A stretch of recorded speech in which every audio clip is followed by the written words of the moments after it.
भर्गो देवस्य धीमहि धियो यो नः प्रचोदयात्।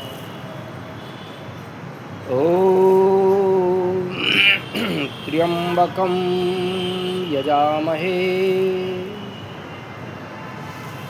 सुगन्धिं पुष्टिवर्धनम् उर्वारुकमिव बन्धुनात् मृत्योर्मुक्षीयमामृतात्।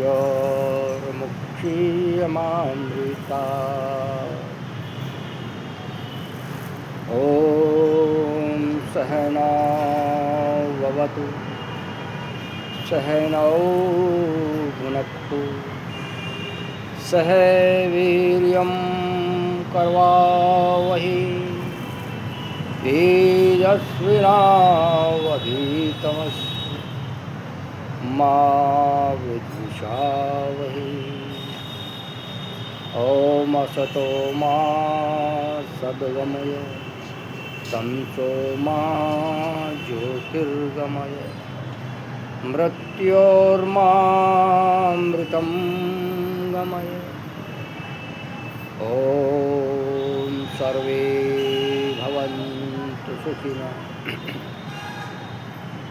सर्वे सन्तु निरामयाः सर्वे भद्राणि पश्यन्तु मा कश्चित् दुःखभाग् भवेत्। ॐ शान्ति शान्ति शान्तिः।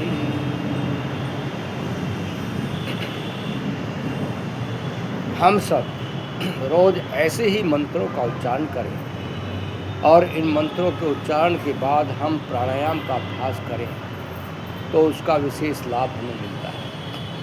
अगर सारे मंत्र भी याद नहीं रहते तो मात्र गायत्री मंत्र से या महामृत्युंजय मंत्र जो भी आपको ठीक से आता है शुद्ध करता है या जिसका भी आप जाप करना चाहते हैं उस मंत्र का आप जाप करें।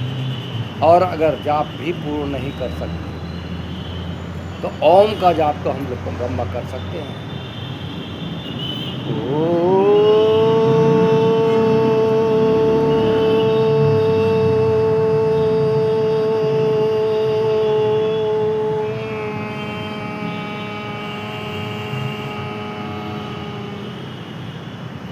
ऐसे हम लंबा ओम का जाप करके भी अपने कार्यक्रम को शुरू कर सकते हैं। उस परमपिता परमात्मा को याद कर सकते हैं। ओम के अंदर ही परमपिता परमात्मा का वास है। कहते हैं कि सबसे सूक्ष्म सा नाम उस परमपिता परमात्मा का ओम है। इसलिए ओम को हमेशा ध्यान रखना, ओम में ही जीना। ये शरीर आप देख रहे हैं, अपने सीने की आकृति देख रहे हैं हड्डी ऐसे जा कर के और ऐसे जा कर के और फिर ऐसे और फिर ऐसे, ये ओम की आकृति बनी हुई है। ओम ही ओम है, हमारे शरीर में बसा हुआ है। ये आँखें देखो, भौहें, ये मस्तक, ये सब ओम की आकृति में है। इसलिए हम ओम के हैं, ओम के रहेंगे। अपने आप को उस ओम में बसा लेना और लंबे लंबे श्वासों के साथ भस्त्रिका प्राणायाम अंदर ओम का जप चलता रहे।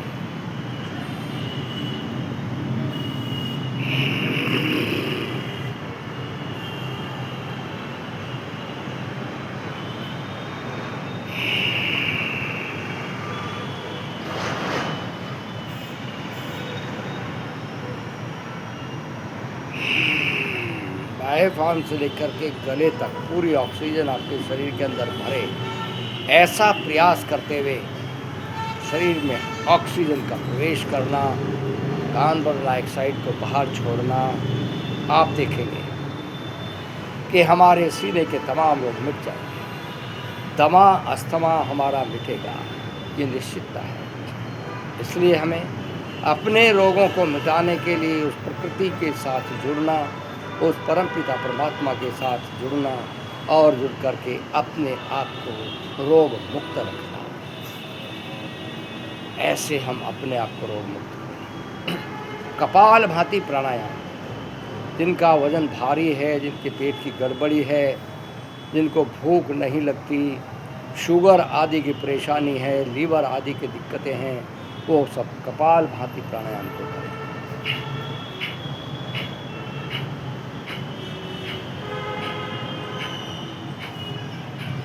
1 मिनट में 60 शॉट लगाएं, 60 शॉट्स। ये नॉर्मल प्रक्रिया है। जिनको हाई बीपी है वो 40 से 45 या 50 से ज़्यादा शॉट ना लगाएं।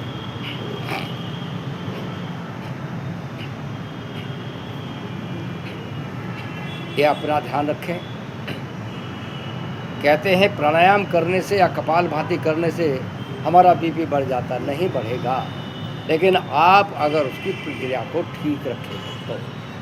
अगर आपने तेज़ी से यही किया, 60 भी किया, 60 बार से फिर ऊपर चलने लगे, 80, 90, 100 बार तक करने लगे 1-1 मिनट में, ऐसे करने लगे,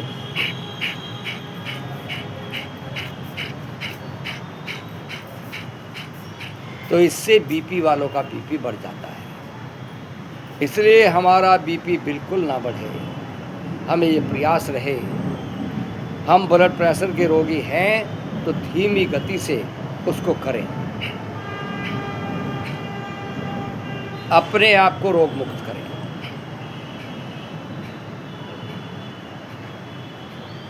अब जिनको हाई बीपी है वो फिर अनुलोम विलोम प्राणायाम को करें।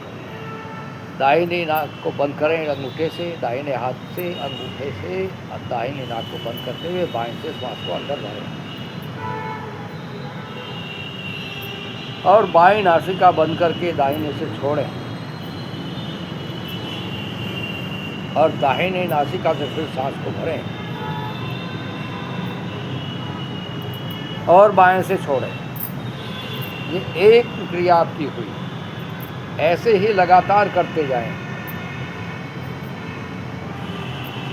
बाएं से छोड़ा था, बाएं से भरा और दाहिने से छोड़ दिया, दाहिने से भर लिया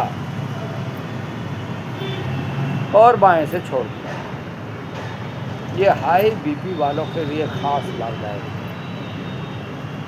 आँखों के लिए, कानों के लिए, बालों के रोगों के लिए बहुत ही लाभदायक। मन इधर उधर भटकता रहता है, टेंशन रहती है, दबाव में रहते हैं, तो अनुलोम विलोम प्राणायाम करिए, परमपिता परमात्मा को ध्यान दें। ध्यान उस परमपिता परमात्मा में ही लगा करके रखिए, आंखें बंद, मन सहज, एकांत में बैठकर आप प्राणायाम कीजिए। आप देखेंगे आपको कितना लाभ मिलता है। ऐसे आप लगातार करने का प्रयास करें, अपने रोगों को बचाएं।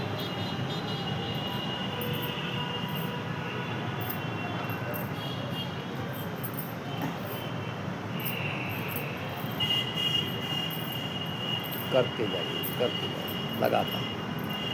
ध्यान केवल उस परमपिता परमात्मा में ही लगाना। प्राणायाम में उस परमपिता परमात्मा जिसने हमको जन्म दिया है, जो हमारा पालन कर रहा है, जो हमें सब कुछ दे रहा है, केवल उसी मात्र उसी का ध्यान करते हुए अपने आप को उससे जोड़ने का यत्न करें, अपने आप को रोग मुक्त करें। हम निश्चित रूप से रोग से मुक्त होंगे।